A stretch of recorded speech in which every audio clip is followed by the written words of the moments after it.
Uncle കുഴപ്പമൊന്നുമില്ലല്ലോ? ദൈവം സഹായിച്ച് ഇതുവരെ പ്രശ്നങ്ങളൊന്നുമില്ല ഋതിക മാഡം. അച്ഛൻ ഇനി അതൊന്നും ആലോചിച്ച് വെറുതെ ടെൻഷൻ അടിക്കണ്ട. ഋതിക മാഡം ശ്രീയെ പറഞ്ഞ് മനസ്സിലാക്കിയിട്ടില്ലേ? അവൾ ഇനി അവിവേകം ഒന്നും കാണിക്കില്ല. എന്നാലും ഋതിക മാഡം എന്തു പറഞ്ഞ അവളുടെ മനസ്സ് മാറ്റിയത്? അവള് ബുദ്ധിയുള്ള കുട്ടിയല്ലേ അങ്കിൾ. ഞാൻ മയത്തി പറഞ്ഞു കൊടുത്തപ്പോ അവൾക്ക് കാര്യം മനസ്സിലായി. ആഘോഷം അവിടെ, പക്ഷേ ആ ചെക്കന്റെ മോൻ തെളിഞ്ഞിട്ടില്ല. നീ എന്തിനടി അങ്ങോട്ട് പോയത്? എന്താ അമ്മ? ഇവിടെയുള്ള ഓരണത്തിനെ പറഞ്ഞ് മനസ്സിലാക്കാൻ. നിന്നെ ഞാൻ രുക്മിണി കണ്ടുവരാതെ? ഇല്ല, പക്ഷേ ഞാൻ ആ ചെക്കനെ കണ്ടു. അവന്റെ മുഖേ കടന്നൽ കുത്തിയ പോലെ ഇത്രയുണ്ട്. ഇവളുടെ കാര്യത്തിൽ ഇപ്പൊ സമാധാനായി.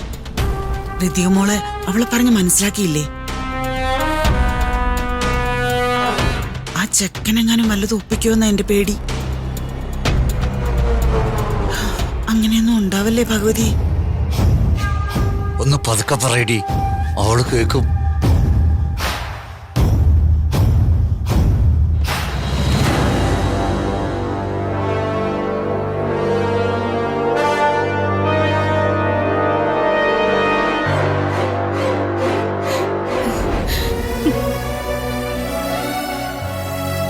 ഏട്ടാ സോറി. ഏട്ടനോട് ഞാൻ ഇന്നലെ അങ്ങനെയൊന്നും പറയാൻ പാടില്ലായിരുന്നു.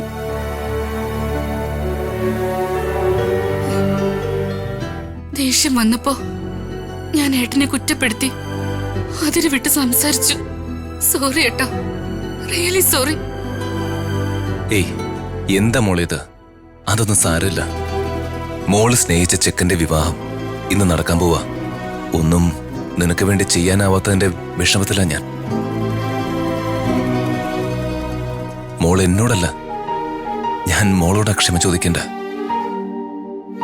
നിസ്സഹായനായി ചേട്ടനോട് ക്ഷമിക്കും മോളെ. ഏട്ടനെ കൊണ്ട് സാധിച്ചു തരാൻ പറ്റുന്ന ആഗ്രഹങ്ങളൊക്കെ ഏട്ടൻ എനിക്ക് സാധിച്ചു തന്നിട്ടുണ്ട്. ഈ ആഗ്രഹം അതെനിക്ക് വിധിച്ചിട്ടില്ല എന്നോർത്ത് ഞാൻ സമാധാനിച്ചോളാം ഏട്ടാ. നിങ്ങളാരും എന്നെ കുറിച്ച് ഓർത്ത് ടെൻഷൻ അടിക്കണ്ട. പ്രിയച്ചി, എനിക്കൊരു ഗ്ലാസ് കോഫി തരാവോ? നല്ല തലവേദനയുണ്ട്. ആ കോഫി ഞാൻ എടുക്കാം മോളെ, വാ.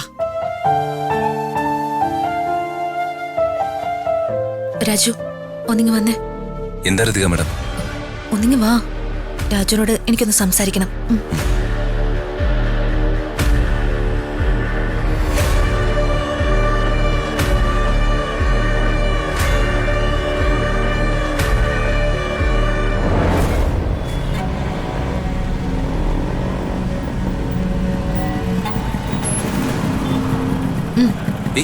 Madam madam madam, Ritika madam, നമ്മൾ എന്തിനാ ഇപ്പൊ ഇങ്ങോട്ട് വന്നത്? അതൊക്കെ ഞാൻ പറയാം. രാജു എന്റെ കൂടെ വാ. ഋതിക മാഡത്തിന് എല്ലാം അറിയാലോ. വെറുതെ ഒരു പ്രശ്നം ഉണ്ടാക്കല്ലേ. പ്രശ്നമൊന്നും ഉണ്ടാവില്ല. രാജു ധൈര്യമായിട്ട് വാ. ഇങ്ങോട്ട് വരേണ്ട കാര്യമില്ലായിരുന്നു ഋതിക മാഡം. മാഡം വാ, നമുക്ക് തിരിച്ചു പോവാം. മാഡം ഇനി എന്തൊക്കെ പറഞ്ഞാലും എന്തൊക്കെ ചെയ്താലും രമ്യയുടെ അമ്മയുടെ മനസ്സ് മാറാൻ പോകുന്നില്ല. പിന്നെ എന്തിനാ വെറുതെ? അങ്ങനെയൊന്നും ഒരു കാര്യത്തിന് മുൻവിധി എടുക്കില്ലേ രാജു. ഞാനൊന്ന് ശ്രമിച്ചു നോക്കട്ടെ. രാജു വാ. വരാൻ.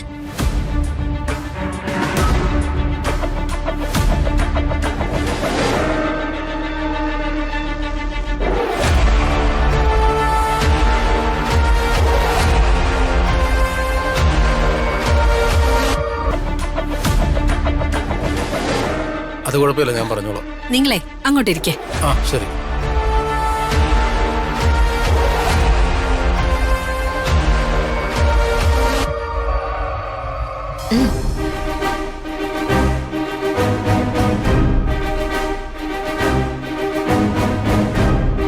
എന്താ എന്താ നിങ്ങളുടെ ഉദ്ദേശം? എന്തിനാ നിങ്ങളെ ഇപ്പൊ ഇങ്ങോട്ട് കെട്ടിയെടുത്തേ? അതെന്താ ആന്റി, ഞങ്ങൾക്ക് ഇങ്ങോട്ട് വരാൻ പാടില്ലേ? ദേ, എന്നെ കൊണ്ട് ക്ഷേത്രത്തിന്റെ മുന്നിൽ വെച്ച് കൂടുതലൊന്നും പറയിപ്പിക്കരുത്. എന്തിനുള്ള പുറപ്പാടാ നിങ്ങൾ രണ്ടുപേരുമെന്ന് എനിക്ക് നന്നായിട്ട് അറിയാം. വിവാഹം കൂടാൻ വന്നവര് നിങ്ങളെ രണ്ടുപേരെയും കാണുന്നതിന് മുമ്പ് ഇവിടെ നിന്ന് പോകുന്നതാ നല്ലത്. അല്ല അങ്ങനെ വെറുതെ അങ്ങ് ഇറങ്ങിപ്പോവാൻ പറഞ്ഞ എങ്ങനെ രുക്മിണി ആന്റി ശരിയാവുന്നേ? ക്ഷണിച്ചു വരുത്തിയിട്ട് ഇങ്ങനെ അപമാനിക്കുന്നത് ശരിയല്ല കേട്ടോ. ക്ഷണിച്ചെന്നോ? ആര് ക്ഷണിച്ചെന്നാ? ദേ വെറുതെ വേഷം കെട്ടെടുക്കരുതേ. ആന്റി, രമ്യ പറഞ്ഞിട്ടാ ഞങ്ങൾ ഇവിടേക്ക് വന്നത്. സംശയം ഉണ്ടെങ്കിൽ ആന്റി രമ്യ വിളിച്ച് ചോദിക്ക്.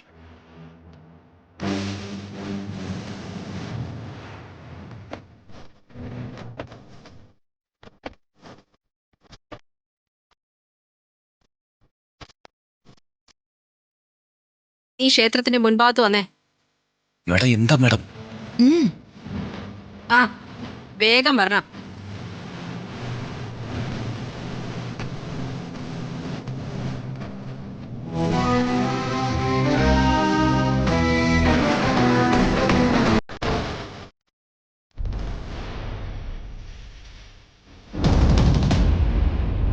എന്റെ ചേട്ടന്റെ വിവാഹപ്പന്തലിൽ വെച്ച് എന്റെ അച്ഛനമ്മമാര് കേൾക്കെ രാജു നിന്റെ കഴുത്തിൽ താലി കെട്ടിയിട്ടില്ല എന്ന് നീ ഉറക്കെ വിളിച്ചു പറയണം. രാജുവിന്റെ ജീവിതത്തിൽ നിന്നും നീ എനിക്ക് വഴിമാറി തന്ന നീ പറഞ്ഞതുപോലെ എന്റെ ചേട്ടന്റെ ശ്രീലക്ഷ്മിയുടെയും വിവാഹം ഞാൻ നടത്തി തരും.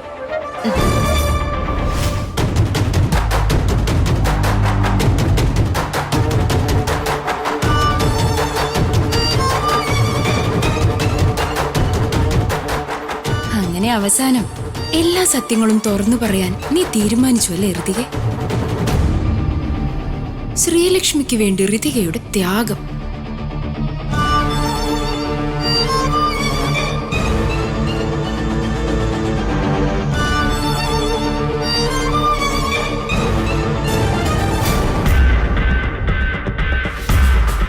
എന്താ അമ്മയെ വിളിച്ചേ? അല്ല ഇവരെന്താ ഇവിടെ പിടിച്ചു നിർത്തിയിരിക്കുന്നേ? വാ രാജു, അകത്തേക്ക് വാ. ദേ പെണ്ണെ, എന്നെ വെറുതെ പ്രാന്ത് പിടിപ്പിക്കരുതേ. നീ എന്തിനാ ഇവരെ വിളിച്ചേ? അമ്മേ, നീ വേഗം ഇവരെ പറഞ്ഞു വിട്ടെ. അമ്മ ഇങ്ങനെ ടെൻഷൻ ആവാതെ. അമ്മേ രസീത് വാങ്ങിയോ? ഇല്ലെങ്കിൽ വേഗം പോയി വാങ്ങിക്കേ. ദേ സമയം വൈകുന്നു കേട്ടോ.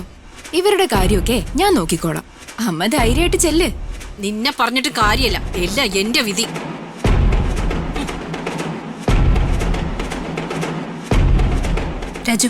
രാജു ചെന്നൊന്ന് തൊഴുതിട്ട് വാ. എനിക്ക് രമ്യയോട് പ്രധാനപ്പെട്ട ഒരു കാര്യം പറയാനുണ്ട്. അല്ല മേഡം, അത് രമ്യ സത്യം പറയും. എന്താ നിങ്ങൾ രണ്ടുപേരും കൂടി ചെയ്യാൻ പോകുന്നത്? ശ്രീലക്ഷ്മിയെ ഒരു വിധത്തിൽ എല്ലാം പറഞ്ഞ് മനസ്സിലാക്കി സമാധാനപ്പെടുത്തിയിരിക്കുക.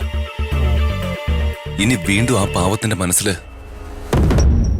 രാജു, ഞാൻ പറഞ്ഞില്ലേ എനിക്കൊരു 5 മിനിറ്റ് സമയം താ.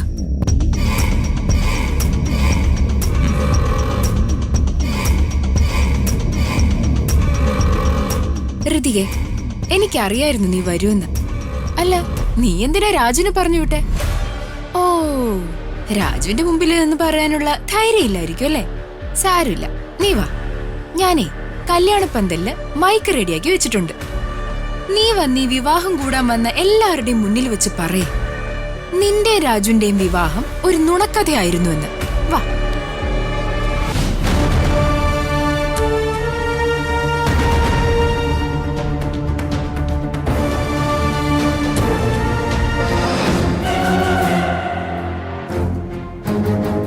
എന്താ ഋതികെ, നിനക്ക് ഹരീഷിനെ കൊണ്ട് ശ്രീലക്ഷ്മി വിവാഹം കഴിപ്പിക്കണ്ടേ? ഇനിയധികം സമയമല്ല, നീ വന്നേ. വന്നെല്ലാരോടും എല്ലാം തുറന്നു പറഞ്ഞ് ഹരീഷിനെയും കൂട്ടിക്കൊണ്ട് പോ. ഇല്ല രമ്യ, ഞാനത് പറയില്ല. രാജു എന്റെ കഴുത്തിൽ താലി കെട്ടിയിട്ടില്ല എന്നെനിക്ക് ആരോടും പറയാനാവില്ല രമ്യ. എന്റെ മനസ്സിൽ എന്റെ ഭർത്താവിന്റെ സ്ഥാനമാണ് രാജുവിന്. ഞാൻ എത്ര ജന്മം എടുത്താലും രാജു ആയിരിക്കണം എന്റെ ഭർത്താവെന്നാണ് എന്റെ പ്രാർത്ഥന. ഈ ഭൂമിയിലുള്ള മറ്റൊന്നിനു വേണ്ടിയും രാജുവുമായുള്ള എന്റെ ബന്ധത്തെ ഉപേക്ഷിക്കാൻ ഞാൻ തയ്യാറല്ല. ഇത് പറയാനാണോ നീ ഇങ്ങോട്ട് വന്നേ? നീ നോക്കിക്കോ, എന്റെ ചേട്ടന്റെ വിവാഹം കഴിഞ്ഞ ശ്രീലക്ഷ്മി പിന്നെ ജീവനോടെ ഉണ്ടാവില്ല. ഞാൻ പറഞ്ഞ പോലെ അവൾ എന്ത് ചെയ്താലും അത് നിന്റെ തലയിലാവും. മനസമാധാനത്തോടെ രാജുവിന്റെ കൂടെ ജീവിക്കാൻ നിനക്കാവില്ല ഋതികെ. അതിന് ഈ വിവാഹം നടന്നാലല്ലേ? എന്താ ഈ വിവാഹം നടക്കില്ല രമ്യേ. ഓ, അപ്പൊ നീ വന്നത് ഈ വിവാഹം മുടക്കാനാണല്ലേ? അതെ, മനസ്സിലായില്ലേ നിനക്ക്? മനസ്സിലായി ഋതികെ. ഇങ്ങനെയൊക്കെ നീ പറയുമെന്നൊരു പേടി ഇന്നലെ മുതലേ എനിക്കുണ്ടായിരുന്നു. സത്യം തുറന്നു പറഞ്ഞ് ഹരീഷിനെ ശ്രീയെ ഒന്നിപ്പിക്കാതെ വിവാഹം മുടക്കാൻ നീ വന്ന നിനക്ക് തരാനൊരു സർപ്രൈസ് ഞാൻ കരുതിയിരുന്നു ഋതികെ. ഹരീഷിന്റെ വിവാഹത്തിനെ ഞങ്ങളുടെ ക്ഷണം സ്വീകരിച്ച് ഒരു VIP വിവാഹം കൂടാൻ എത്തുന്നുണ്ട്. അദ്ദേഹം ഇവിടെ ഉള്ളപ്പോ നിനക്കൊരു ചെറു വിരല് പോലും അനക്കാൻ കഴിയില്ല ഋതികെ. എങ്കി അതൊന്ന് കാണണല്ലോ. കാണാം. ആ, ദേ ആളെത്തിയിട്ടുണ്ട്. നീ കണ്ണു തുറന്ന് കണ്ടോ?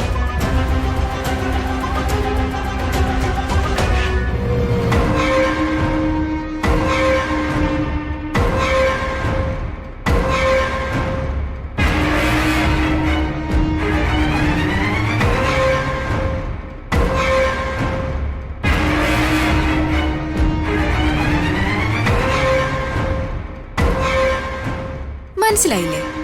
നിന്റെ അച്ഛനാണ് ഹരീഷിന്റെ വിവാഹം കൂടാൻ എത്തിയ സ്പെഷ്യൽ ഗസ്റ്റ്. നിന്റെ അച്ഛൻ ഇവിടെ ഉള്ളപ്പോ നീ ഈ വിവാഹം മുടക്കുന്നതേ എനിക്കൊന്ന് കാണണം.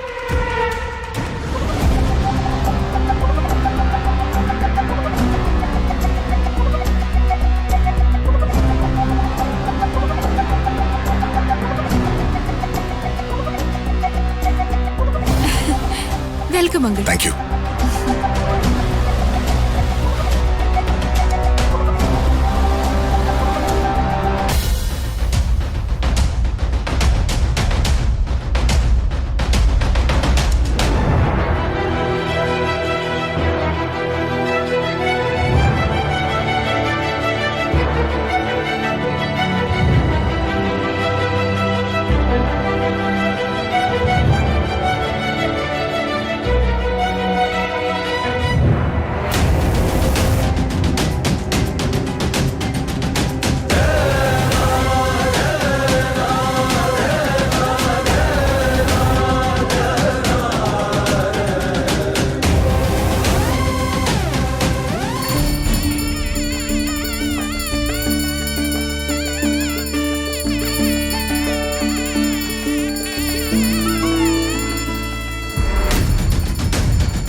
വർമ്മ സാറേ, അങ്ങോട്ടിരിക്കാം.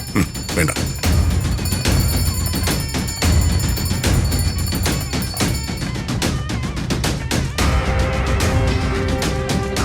ഇനി പയ്യനെ വിളിച്ചോളൂ.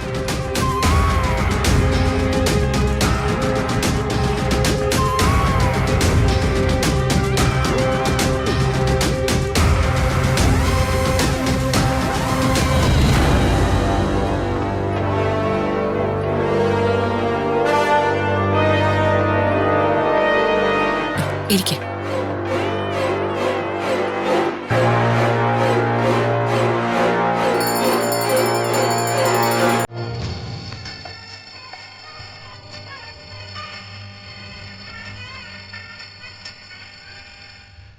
ലതിക മാഡം, വാ നമുക്ക് പോവാം. നിക്ക് രാജു, ധൃതി വെക്കാതെ. മാഡം ഇത് എന്തിനുള്ള പുറപ്പാടാ? വർമ്മ സാറാണ് ഇവിടെ ഗസ്റ്റായി വന്നിരിക്കുന്നതെന്ന് മറക്കണ്ട. ദയവ് ചെയ്ത് പ്രശ്നമൊന്നും ഉണ്ടാക്കരുത്. ശ്രീലക്ഷ്മി പറഞ്ഞതെല്ലാം സമ്മതിച്ചല്ലേ, പിന്നെ എന്തിനാ ഇവിടെ നിൽക്കുന്നത്? നമുക്ക് പോവാം മാഡം.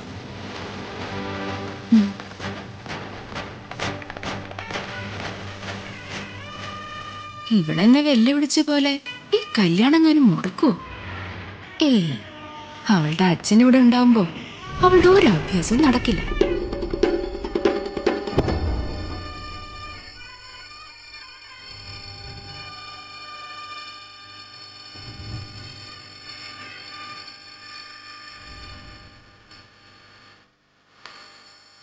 വന്നേ.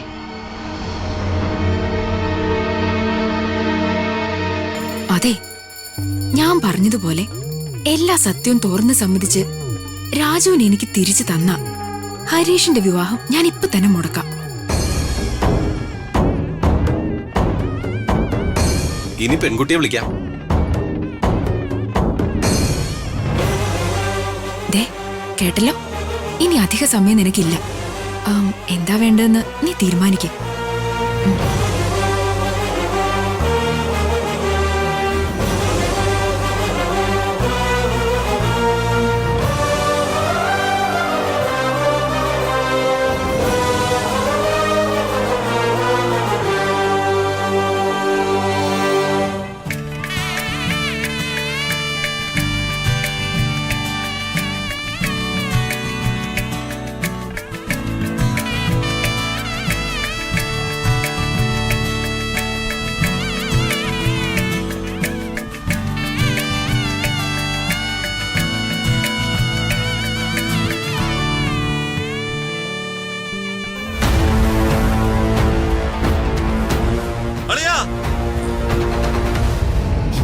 എന്താ എന്തു പറ്റി?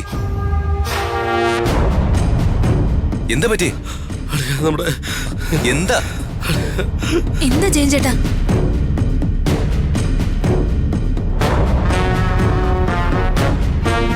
എന്ത് തോന്നിയോസാ നിങ്ങൾ ഈ കാണിക്കുന്നേ? ഇവിടെ നിന്ന് ബഹളം വയ്ക്കാതെ മര്യാദയ്ക്ക് ഇറങ്ങി പൊയ്ക്കോണം. മനപ്പൂർവ്വം ഒരു പ്രശ്നം ഉണ്ടാക്കാൻ വന്നിരിക്കാം. നാശങ്ങള്.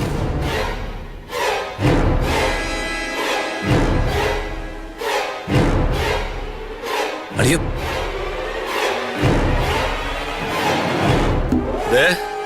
പ്രായത്തിന് മൂത്തതാണെന്ന് ഞാൻ നോക്കില്ല. ഞങ്ങളുടെ കൊച്ചിന്റെ ജീവൻ വെച്ച നിങ്ങൾ കളിച്ചത്.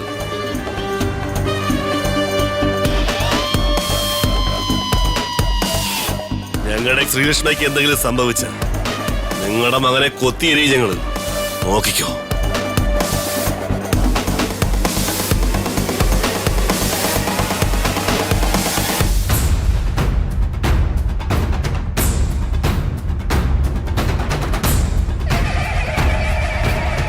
അളിയ എന്താ എന്ത് പറ്റി? എന്താ? നിങ്ങളെ ഞാൻ കുറെ വിളിച്ചതാ, കിട്ടിയില്ല. നമ്മുടെ ശ്രീലക്ഷ്മി അവൾ ആത്മഹത്യക്ക് ശ്രമിച്ചു.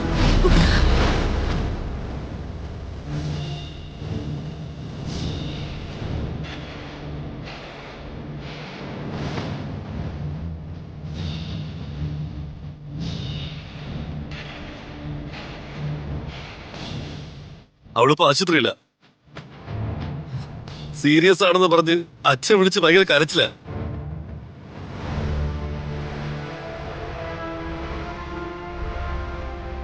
നിങ്ങൾ വാ, ഞാൻ ടാക്സി വിളിച്ചോണ്ടാ വന്ന്. നിങ്ങൾ കാർ കയറിക്കും, ഞാൻ സുശീലിന്റെ കൂടെ ബൈക്കിൽ വരാം.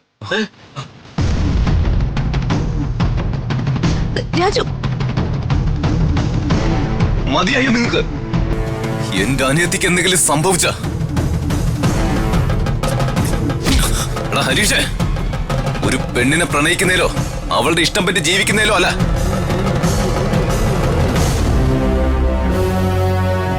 ഒരുമിച്ച് ജീവിക്കാൻ ധൈര്യം ഇല്ലാത്തവൻ ഇതിനൊന്ന് ഇറങ്ങി തിരിക്കരുത്.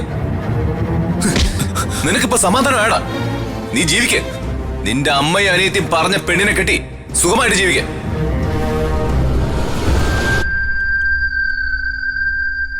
രാജു, വാ നമുക്ക് പോവാം. രാജുട്ടാ,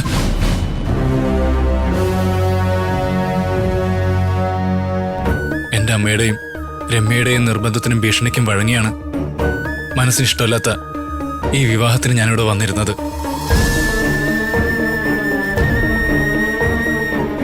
ഞാൻ സ്ത്രീയെ സ്നേഹിച്ചത് ഒരുമിച്ച് ജീവിക്കാനാ.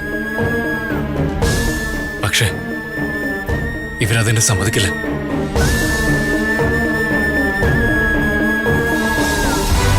ശ്രീക്ക് ഇങ്ങനെ സംഭവിച്ചതിൽ എനിക്ക് വിഷമമുണ്ട്. രാജുവേട്ടൻ എന്നോട് ക്ഷമിക്കണം. രാജുവേട്ടൻ പറഞ്ഞതുപോലെ ഞാനൊരു ഭീരുവായിപ്പോയി. ഇനി ജീവിക്കാൻ ഞാൻ യോഗ്യനല്ല.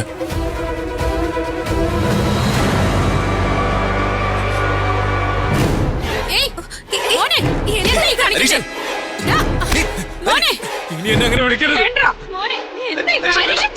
നീ പോടി, നീ ഇതിനെല്ലാം കാരണം. ആരെങ്കിലും ചെക്കൻ്റെ കുപ്പി പിടിച്ചു വാങ്ങുക.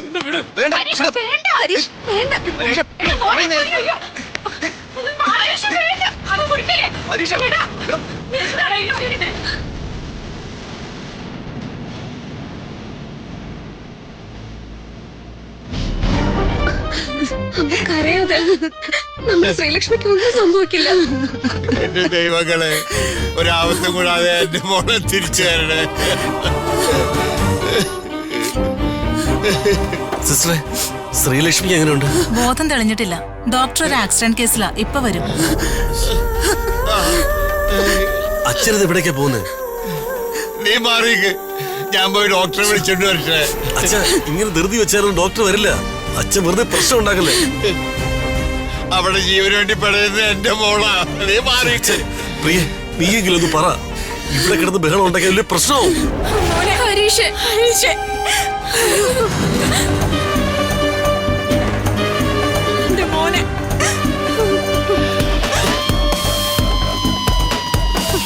എന്റെ മോനെ കണ്ണും കലാശം കാണിച്ച് മയക്കി ഇപ്പൊ അവന്റെ ജീവനും കൂടെ നിങ്ങളുടെ മോക്ക് കൊണ്ടുപോകണോ അല്ലേ? നിങ്ങൾ എങ്ങനെ അവന്റെ ജീവനെ അവളുടെ കൂടെ കൊണ്ടുപോകാന്ന് വ്യാമോഹിക്കണ്ട. എന്റെ മകന് എത്ര ലക്ഷം മുടക്കിയും ഞാൻ രക്ഷപ്പെടുത്തും. നിങ്ങൾ എന്ത് വർത്താനം ഈ പറയുന്നത്? ഇങ്ങനെ കണ്ണിച്ചോരല്ലേ സംസാരിക്കരുത്. സംസാരിച്ച നീ എന്ത് ചെയ്യൂടാ? എന്റെ കുഞ്ഞിന് എന്തെങ്കിലും സംഭവിച്ച എല്ലാത്തിനും ഞാൻ ശരിയാക്കും. ഒന്നിനെ ഞാൻ വെറുതെ വിടില്ല. എന്നെ വീട് വേണ്ടുമ്പോളേ, നിങ്ങളല്ലേ പറഞ്ഞത് നിങ്ങൾ ലക്ഷങ്ങൾ മുടക്കി നിങ്ങളെ മകനെ രക്ഷപ്പെടുത്തുന്നു. നിങ്ങൾ അങ്ങനെ രക്ഷപ്പെടുത്തുമെങ്കിൽ പിന്നെ ഞങ്ങൾ എന്തിനാ ജയിലിൽ പോയി കിടക്കുന്നേ? ജയിലിൽ കിടക്കാൻ പോകുന്നത് നിങ്ങളാ. നിങ്ങളുടെ മകളുടെയും നിങ്ങളെയും പേരടി വെച്ചിട്ടാ ഞങ്ങളെ കൊച്ചു ആത്മഹത്യ ശ്രമിച്ചത്.